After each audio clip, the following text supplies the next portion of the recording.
Agad na nagpasalamat ang babae sa kanya para sa ligtas na paglalakbay. Ngunit hindi niya maiwasang imbitahan siyang manood ng Dragon at Phoenix Conference kasama nila. Ako'y magiging abala lamang, sagot ng siyentipiko, kahit nahalata sa kanyang mukha na gusto niya talaga ito. Sinigurado niya na hindi ito magiging abala at ipinaliwanag na kakailanganin nila ang tulong ng mga eskolar upang hindi maging bastos sa kanilang pakikibaka laban sa mga estudyante ng mga kilalang pamilya. Kung ganoon, pumapayag ako, sagot ni Ann at muling nagpasalamat ang babae sa kanyang pagsang-ayon. Inimbitahan niya siyang sumama, ngunit tumanggi siya. Ipinaliwanag ni Ann na magiging abala lamang siya sa kanila at nagdagdag na susubukan niyang maghanap ng ibang tirahan. Pinaunlakan ng babae ang kanyang desisyon at nagpaalam sila para sa kinabukasan. Inalok ng Ice Ghost na sundan siya, ngunit sinabi ng babae na hindi na ito kailangan. Inutusan niya ang iba na mag-ikot sa paligid.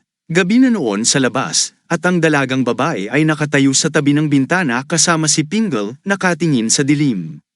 "Oh, ito ang lugar ng Meme Union," masiglang sabi niya. Ang kanyang isipan ay abala sa madilim na kalangitan. "Martial Emperor, iniisip ko kung paano yayanigan ng namumuno sa ilalim ng madilim na langit ang Meme Union," wika niya. Samantala, nagpa siya ang siyentipiko na magsanay gamit ang espada. Nakahanap siya ng perpektong lugar kung saan siya komportable at walang ibang tao sa paligid.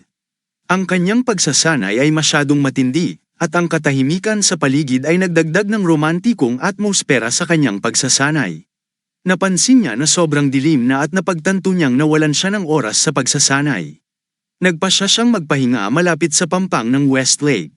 Habang papunta siya roon, sinubukan niyang isipin kung ang taong nakita niya ay si Jin Morang mula sa pamilya Morang. Sinubukan niyang pakalmeyan ang kanyang sarili, iniisip na baka nawawala lamang siya sa katinoan. Nagsimula siyang maalala ang tagpo kasama ang mga tulisan, ngunit ang pinakamahalaga para sa kanya ay ang mga salita ng kanyang guro na kanyang naaalala, ang marunong magkontrol ng kanyang emosyon ay makokontrol ang kanyang espada. Napaisip siya kung magkakaroon ba siya ng parehong mga problema kung may hawak man lamang siyang kahoy na espada. Nang makarating siya sa lawa, nawala lahat ng kanyang iniisip nang mamangha siya sa kagandahan ng tubig. Ang isla sa loob ng lawa at ang lawa na pumapalibot sa isla ay lumikha ng isang larawan kung saan ang tatlong bahagi ng tubig ay sumasalamin sa liwanag ng buwan. Ang lugar ay perpekto para sa pagmamasid ng tanawin. Pagkatapos ng kaunting paghanga sa tanawin, bumalik siya sa hotel. Mas maganda pa ang tanawin mula roon, at naupo siya sa mesa. Umorder siya ng magaan na hapunan at inumin. Ang hangin ay napakasarap kaya't hindi siya nakaiwas na ngumiti. Ang kagandahan ng Westlake ay walang kapantay at maihahambing sa mitolohikal na ganda. Ang tanawin ng lawa ay nakakamangha at kahit nakalulunod, ngunit bigla, isang malakas na sigaw ang nakagambala sa kanyang kapayapaan, na sumire sa kanyang mood na magbasa ng tula. Agad niyang inikat ang kanyang ulo sa direksyon ng ingay. May mga tao sa katabing mesa na nag-uusap tungkol kay Ginoong Namgon. Isa sa kanila ay pinuri ang kanyang lakas, habang ang isa ay sumagot, "Bakit ko naman gagamitin ang kamay ko sa tulad niya?" Iyan ang kaibahan ng isang tunay na lalaki at isang walang kabuluhang tao, dagdag niya at tumawa, na nag-iwan sa siyentipiko na nagtataka kung sino ang mga taong ito. Nang makita ng tagapaglingkod ang gulat ng iskolar, lumapit siya at ipinaliwanag na sila ay mga estudyante mula sa iba't ibang paaralan na may mataas na reputasyon na makikipagkumpetensya sa Dragon at Phoenix Conference sa gabi. Madalas bumisita ang mga disipulo na ito sa kanilang hotel at core upang tamasahin ang atmosfera ng Westlake. Binalaan ng tagapaglingkod na kung kailangan nila ng karagdagang tulong, maaari silang tumawag sa kanya. Habang nagpour ng inumin, naisip ng siyentipiko na wala sa kanila ang namutawi bilang espesyal. Tumingin siya sa kanyang kaliwa at napagtanto na hindi siya dapat magbigay pansin sa mga tao lamang dahil sa ingay na ginagawa nila. Gayunpaman, hindi nawala ang kagandahan ng Westlake. Patuloy pa rin nilang pinag-uusapan si Ginoong Namgon. Tinukoy nila kung paano niya pinarusahan ang tatlong kriminal na magkapatid mula sa Hangshan Mountain. Nag-isip si Mi kung mayroon bang mga tao na hindi pa nakakarinig ng kanyang mga kabutihan. Ngunit nakaupo sa kanilang harapan si Ann na hindi naniniwala na ang mga taong ito ay mga hinaharap na kinatawan ng mga tanyag na pamilya. Hindi siya umaasa ng marami, ngunit hindi niya naramdaman ang anyo ng mga martial artist sa kanila at ayaw niyang makasama sila. Tinawag siyang ipahayag ang kanyang opinyon upang hindi siya maiwan, ngunit pareho ang kanyang opinyon sa iba pang mga dalaga. Isang sandali, napansin niya si On, na hindi kalayuan sa kanya, nakaupo sa isang mesa. Napadpad ang kanyang tingin sa kanya at napansin niyang wala siyang interes sa Dragon at Phoenix Conference. Nakilala niya si On at nagtataka kung nagkita na sila noon. Sa mga sandaling yun, tumingin siya sa mga lalaki sa kanyang mesa at hindi niya maunawaan kung bakit bigla silang naging tahimik. Nakatitig lang sila na parang nabilaukan at walang imik. Nang biglang pumasok ang isang dalaga sa establishmento kasama ang diwa ng yelo at asin. Sa simula, naisip ni On kung ano ang ginagawa niya dito. Akala niya ay nagpapahinga na ito at nagtataka kung siya ba ay nahihikayat ng mapayapang ilaw ng Westlake. Inimbitahan sila ng tagapaglingkod na umupo sa mesa. Umupo sila sa mesa na nasa larangan ng paningin ni On at hindi siya makapag-adjust sa kanilang presensya. Hindi niya alam kung talagang hindi siya napansin ng dalaga o sadyang ina-ignore siya, ngunit hindi sila nagbigay pansin sa katotohanan na nakaupo siya sa tabi niya. Pagkatapos noon, inikat ni On ang kanyang ulo sa tabi kung saan nakaupo si Mi.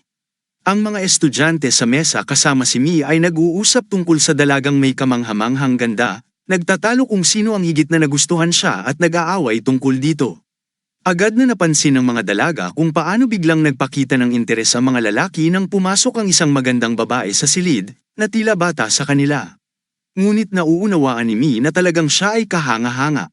Isang lalaki ang tumayo at nagsimulang lumapit sa dalaga. Si On, habang pinapanood ito, ay agad na nag-isip na hindi siya dapat kumilos sa hakbang na yon. Lumapit ang lalaki sa dalaga at tumayo sa tabi ng kanyang mesa. Nagsimula siyang umubo upang makuha ang atensyon niya. Kahit na napansin niya ang kanyang presensya, hindi siya nagbigay ng anumang pansin. Sa sandaling yun, tumingin ang yelo na multo sa kanya at nagtanong, "Sino ka?" Ipinakilala niya ang kanyang sarili bilang si Sam Akon at ipinaliwanag na siya ay isa sa mga kandidato para sa Phoenix Dragon Conference. Sinubukan niyang anyayahan siya, ngunit sinabi lamang ng dalaga, "Multo ng yelo." Ipinaliwanag niya na masyadong maingay dito. Sa sandaling yun, natawa ang mga kasama ni Kan nang makita siyang pinapalayas. Ito ay nagpasiklab sa kanya ng galit, nagsimula siyang sumigaw sa dalaga, nagtatanong kung bakit siya ganoon kabastos at kung paano sila naglakas loob na kumilos ng ganoon. Gayunpaman, tila hindi niya nauunawaan ang kaseryosohan ng sitwasyong kinasasangkutan niya. Ang nakakagimbal na tingin ng yelo na multo ay nagsalita para sa sarili nito, na tila oras na para sa kanya na umalis.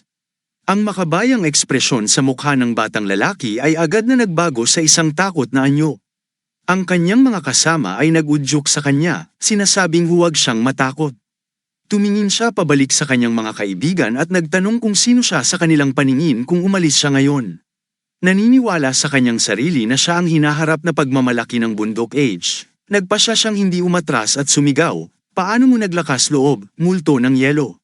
Paano mo naglakas loob na ituro ang iyong espada sa isang estudyante ng paaralan ng bundok age?" Sigaw niya habang inaabot ang kanyang espada. Ang yelo na multo ay tila handang humadyak-jak habang pinapanood ito. Gayunpaman, ang estudyante ay nagsimula ng hilahin ang kanyang espada mula sa kanyang baluti. Sa oras na yun, ang espada ng yelo na multo ay tila handang umusad din. Sa sandaling yun, ang siyentipiko na nakaupo sa kanyang desk ay tumayo at lumingon sa multo, na nagdulot sa kanya na huminto ng sandali. Nauunawaan ng siyentipiko na ang sitwasyon ay maaaring humantong sa problema, dahil isang sandali ibago, ang tingin ng yelo na multo ay puno ng nakamamatay na aura. Nakita niya ang aura sa lahat ng naruroon sa pasilidad sa oras na yun. Lahat ay nagsimulang magbigay ng pansin sa kanya, nakatitig, at nagdulot ito sa kanya ng hindi komportableng pakiramdam. Nagsimulang pag-usapan ng mga tao kung sino siya at mula sa anong sandali siya lumitaw dito, ngunit ang kanilang atensyon ay nahadlangan ng pagpasok ng dalawa pang tauhan, isang batang lalaki at isang dalaga, na nagkakalambingan at nagbibiro sa isa't isa. Tinawag siya ng dalaga, An, at siya ay nagpatuloy na ipangako na hindi siya magiging lasing hanggang mawala ang kanyang mga damit. Inisip na niya na dalhin siya sa isang tahimik na lugar, ngunit napansin niya si Kan sa kanyang harapan. Ito ay ang kanyang nakababatang kapatid, at tinanong siya, "Ano ang ginagawa mo rito?" Agad na tumayo ang lahat ng naroroon at sumigaw ng kanyang pangalan. Yumuko ang Warrior of the Blooming Plum Sword sa kanya. Gayunpaman, kumaway lamang siya ng kamay at humiling sa kanila na mag-relax. Nag-isip siya kung ano ang ginagawa ng lahat dito. Siyempre, nagbigay ng pansin sa kanya ang dalaga. Nagsimula na siyang maunawaan ang kahangalan ng sitwasyong ito. Kinamumuhian mo na ba ako? Tanong ng dalaga na may ngiti. Hindi ba ang relasyon natin ay parang bulaklak na lumulutang sa hangin? Puno ng iyong samyo ang hangin sa paligid, kaya't huwag sabihin ang mga ganitong malupit na salita. Tinanong niya sa isang banayad na tono, seryoso, ikaw ba ay ganap na? Tanong ng dalaga sa isang mahina na boses. Tila palem na sila sa ganitong paraan. Sinabi niya na kailangan niyang umalis at nagsimulang umalis. Sa pag-obserba nito, napagtanto ng scholar na ang parehong mga lalaki ay mula sa bundok age, at nagtanong siya kung maaaring mas malakas ang isang sword warrior kaysa sa isang yelo na multo. Lumapit ang sword warrior sa kanyang nakababatang kapatid at sinabi sa kanya na ang lugar na ito ay mas angkop para sa mga babae, na humihiling sa kanya na itago ang kanyang espada. Sinubukan niyang ipaliwanag ang sitwasyon, ngunit muling iginiit ng sword warrior ang kanyang punto. Tinanong din niya, bakit ka nakatayo dyan na may ganitong takot na ekspresyon sa iyong mukha? Nang dahil sa enerhiya ng sword warrior, napagtanto niyang kailangan niyang itago ang espada kaagad. Sumunod siya nang makita ang nakakabighaning aura na nagmumula sa sword warrior. Gayunpaman, hindi nawala ang ngiti sa kanyang mukha. Nang ang sitwasyon ay sa wakas ay nasa ilalim ng kontrol, humingi siya ng tawad, pasensya na sa abala, Ginoo, tinawag niya ang batang babae habang tinitingnan siya.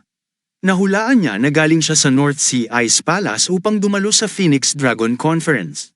Manahimik siya ngunit nagpatuloy siya, tama ba ako? Pagkatapos ay ipinakilala niya ang kanyang sarili, binigay ang kanyang pangalan bilang Yong Ho-jong mula sa Mount Hua School. Kung sumali ka sa alyansa ni Mima, aniya, gagawin naming komportable ka at aayusin ang hindi pagkakaintindihan na ito. Pero tumutol siya, hindi totoo yun. Ipinaliwanag niya na gusto lang niyang humanga sa tanawin ng Westlake. Bibigyan mo ba ako ng karangalan na makita ang kagandahan ng Westlake kasama ka? Aniya, maraming alamat tungkol sa lugar na ito. Ang isang bahagyang ngiti ay lumiwanag sa kanyang mukha. Tumugon siya na makikilala nila ang isa't isa ng opisyal sa hinaharap sa alyansa ni Mima. Gayunpaman, muling lumabas ang matalas na tingin ng yelo na multo. Lumiko sila at nagsimulang umalis. Sa kanyang paglabas, lumingon siya sa siyentipiko na patuloy na nagmamasid sa kanya. Nakatayo ang siyentipiko, hindi pa rin alam kung ano ang sasabihin sa kanya. Pagkatapos umalis ng dalaga, ang tingin ng yelo na multo ay tumusok sa kanyang mga mata. Lahat ay nagsimulang magtaka kung bakit interesado ang mga tao mula sa North Sea sa Phoenix Dragon Conference. Ito ay nagbigay ng maraming paksa para sa pag-uusap. Para sa siyentipiko, tila napakamatalino ng mga estudyante mula sa Mount Hua, hindi lamang nila pinalayas ang mga taong dumayo upang tamasahin ang tanawin, kundi tinalakay din sila sa likod ng kanilang mga likod. Ito ay nagpalungkot sa kanya at nagdulot sa kanya ng pagnanais na hindi natamasahin pa ang kagandahan. Kahit ang sword warrior na tinanggihan ng dalaga ay mukhang nababahala. Bagamat ang dalaga sa kanilang mesa ay nag-anyaya sa kanya na sumama sa kanila, tinanggihan niya ito. Ipinaliwanag niya ang dahilan, kumaway ng kamay, at tinanggihan ang alok. Matapos makipagpalem, sinabi niyang magkikita sila ulit sa susunod. Ang iba pang mga dalaga, maliban kay Mi, ay nagbigay ng maraming pag-uusap tungkol sa kanya dahil nakita nila siyang napakaakit at isang halimbawa para sa lahat ng kalalakihan. Gayunpaman, si Mi ay may ibang mga iniisip. Narinig niya na ang nakatatandang estudyante ng Mount Hua School, ang Plum Blossom Sword Warrior, ay isang simpleng tao at mahilig makipag-flirt sa magagandang babae, ngunit ang kanyang aura ay nagbigay sa kanya ng pakiramdam na hindi siya kung ano ang tila. Gayunpaman, ang North Sea Ice Palace ay hindi kailanman tumanggap ng mga imbitasyon mula sa Mura Alliance noon, ngunit ngayon ay nagpasya silang makilahok sa Phoenix Dragon Conference. Ano ang maaaring ibig sabihin nito? May pakiramdam si Mi na ang Phoenix Dragon Conference ay hindi magtatapos ng maayos. Matapos ang mahabang paglalakbay, ang dalaga ay naglalayag sa isang bangka sa tahimik na tubig. Tinanong niya ang multo kung ano ang palagay niya sa mandirigma na may Plum Blossom Sword. Hindi siya simpleng tao, sagot ng boses ng multo. Kung siya ang magiging kalaban ko, hindi madali para sa akin siyang talunin. Gayunpaman, hindi ang kanyang mga kasanayan sa pakikipaglaban ang labis na nakakatakot sa kanya kundi ang kanyang mga intensyon. Umaasa siya na mapapagtibay niya ang kanyang determinasyon na pumunta sa mga ganitong malalayong lupain, ngunit ang katahimikan ng multo ay nagbigay sa kanya ng pagdududa kung siya ay nag-iisip tungkol sa mga nangyari lamang. Pagkatapos ng kanyang positibong sagot, sinabi niya na tama ang kanyang ginawa at hindi siya nag-aalala kahit hindi niya wasakin ang kanyang kalaban. Gayunpaman, tumugon ang multo na hindi niya pinili na patayin siya. Sa halip, nag-aalala pa rin siya para sa taong yun. Ipinaliwanag ng dalaga na kahit itinatago niya ang kanyang mga intensyon, sa palagay ko, hindi ito magiging malaking problema. Yumuko ang yelo na multo sa kanya at sinabing naintindihan niya, hindi pa siya humugat ng kanyang espada noon, ngunit walang nakakaalam kung hindi niya ito magawa. Tumingin sila sa lawa mula sa isang ganap na naiibang anggulo. Ang tanawin ay kamanghamanghang maganda. Samantala, ang siyentipiko ay naglalayag din sa kanyang bangka, nag-iisip kung ang kanyang sagot ay masyadong mapanganib.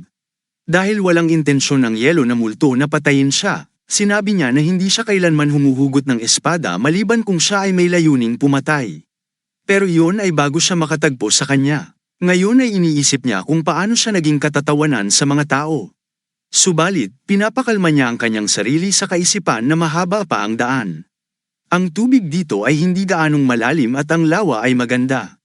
Palaging may mga naghahanap ng kagandahan, marahil kaya ang lugar na ito ay palaging masigla at maingay. Lumipas ang 4 na araw, at ang alyansa ni Ma'am ay naghahanda upang salubungin ang mga bisita. Isang karwahe ang pumarada sa pangunahing pasukan. Bumukas ang pintuan, at malugod silang sinalubong. Maligayang pagdating sa Marima Alliance. Ang lalaking nagpakilala sa sarili bilang Bugan ay lumapit. Ang batang babae, na nagpakilala bilang kinatawan ng North Sea Ice Palace, ay nagsabing natanggap niya ang imbitasyon sa Phoenix Dragon Conference at nagpunta rito para sa isang pagbisita.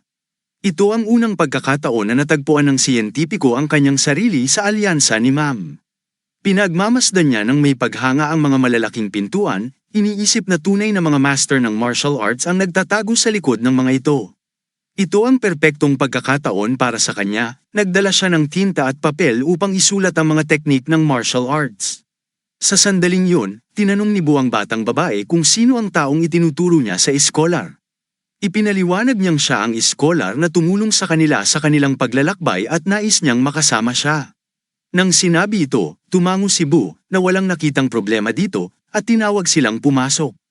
Bukas na ang gate at sila ay nagpatuloy ng diretso. Ang mga gwardya ay iniuugnay ang siyentipiko sa mga gwardyang nakabihis. Ang alyansa ni Ma'am ay malaki at makapangyarihan, ngunit hindi maihahambing sa Forbidden City. Nakaramdam ng tensyon ang scholar habang ang lahat sa kanyang paligid ay tila kalmado. Tumingin si Bo sa kanila at naisip, hindi nila alam kung paano pahalagahan ang hospitality. Hindi ba nila alam ang kahalagahan ng pagtanggap sa pangunahing gate? Naalala niya kung paano inirekomenda ng Plum Blossom Sword Warrior na tratuhin ang mga tao mula sa North Palace ng espesyal na respeto at ipakita sa kanila ang buong kaluwalhatian ng alyansa ni Ma'am. Samantala, dumating sa isip ng batang babae na sinusubukan lang niyang manalo sa puso ng kagandahang ito. Pinangunahan sila ni Bu sa pangunahing gate at tinuro kung saan ang kanilang mga silid. Sa mga sandaling yun, humihigpit ang lahat sa paligid at huminga ng malalim nang may isang lalaking lumitaw na agad na nakakuha ng atensyon. Ang kanyang puting balbas, mahabang buhok, at hindi pangkaraniwang enerhiya na umiikot sa paligid ay nagdulot ng takot sa lahat ng naroroon. Wala man lang nakapansin sa kanya hanggang sa siya ay lumapit. Itinaas niya ang kanyang ulo, tiningnan ang signboard sa itaas ng gate, at tahimik na sinabi sa kanyang sarili, ang lugar na ito ay nananatiling pareho sa dati. Tinanong siya ng mga gwardya, bakit ka narito? Ano sa palagay mo ang ginagawa mo dito? Ang kanilang mga tinig ay tila nagdududa. Ang kanyang enerhiya lamang ay nagdala sa lahat sa paligid sa kanilang mga tuhod, ang kanilang mga ngipin ay kinagat sa sakit. Nararamdaman nila ito ngunit hindi maipahayag. Nanatiling walang galaw ang kanilang mga katawan ngunit patuloy na nanginginig sa tensyon. Ang enerhiyang ito ay nagpapaunawa sa mga gwardya na mas mabuting manahimik.